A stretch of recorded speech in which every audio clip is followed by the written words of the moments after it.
तब मैं बाद में देख लूंगी। कोई तुमसे फालतू की बकवास करता है तो मैं देख लूंगी। अब बालक मुझे कहते हैं, बच्चे कहते हैं नफरत फैलाती है, क्योंकि अभी युवा कैसा हो चुका है, थोड़ा प्रैक्टिकल है ना, जेंजी है, साइंटिफिक है, इसके पीछे क्या कारण है, उसके पीछे क्या कारण है, तो मुझसे कहते हैं नफरत फैलाती है।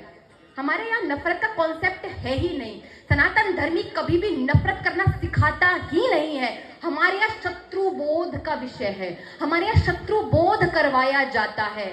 हमें बताया जाए, हमारे बालकों को बताया जाए कि शत्रु कैसा होता है, शत्रु के क्या क्या गुण हैं, शत्रु कैसा दिखाई देता है, शत्रु कैसे कैसे प्रश्न करेगा। जैसे उस 6 महीने में अब्दुल ने उसको प्रश्न किए होंगे, वो बालक अपने घर आके बताता था, हमारे पास उत्तर नहीं रहते थे, हम बताते नहीं थे, है ना। इसीलिए अपने बालक को पहले ही आगाह कर दीजिए कि यदि इस प्रकार के प्रश्न तुमसे कोई करे तो सबसे पहले मुझे बताना, और वो तुम्हारा शत्रु है। ये आज के बाद पढ़ेंगी, वो आप अपने घर में अप्लाई करेंगी। आप जब प्रभु श्री राम का चरित्र, व्यक्तित्व, स्वभाव, व्यवहार पढ़ रहे हैं तो उसको अपने बालक को दो। प्रभु श्री कृष्ण का पढ़ रहे हैं तो उनका व्यक्तित्व और स्वभाव अपने बालक को दो।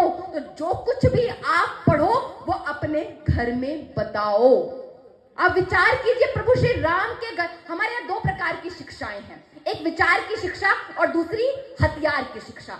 इन दोनों शिक्षाओं से ही सनातन धर्मी 0 बटा सन्नाटा हो चुका है। ना हमारे पास विचार की शिक्षा बची है और ना हमारे पास हथियार की शिक्षा बची है। विचार की शिक्षा कैसे नहीं बची? हमारे यहाँ मैकाले एजुकेशन सिस्टम चला दिया गया। जब मैकाले भारत आता है तो वो अपने पिता को पत्र लिखता है कि I have travelled across the length and breadth of India but I have not seen one person who is thief, who is beggar, such wealth I have seen in this country. यानी मैं उत्तर, दक्षिण, पूरब, पश्चिम, चारों दिशाओं में घूमा।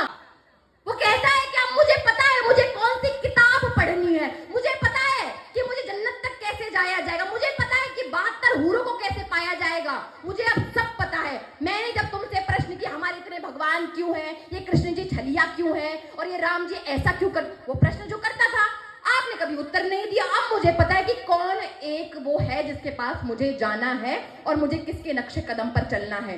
ये उसकी शिक्षा, 6 महीने की शिक्षा थी ये उसकी। इसीलिए कह रही हूं कि यदि आपने अपने बालक को धर्म नहीं सिखाया तो कोई और अपना अधर्म उसको सिखाकर चला जाएगा। इसीलिए अपने बालकों को धर्म की शिक्षाएं दो। अपने बालकों को बताओ कि राम जी कौन थे, कृष्ण जी कौन थे, उनका गौरवशाली इतिहास क्या रहा। एक माता मेरे पड़ोस में रहती हैं तो मुझसे बोला कि बेटा मैं रामायण का पाठ कर रही हूँ, 18 दिन में मुझे पूरा करना है, स्वामी जी ने कहा है। मैंने कहा अच्छा। तो कह रही एक दिन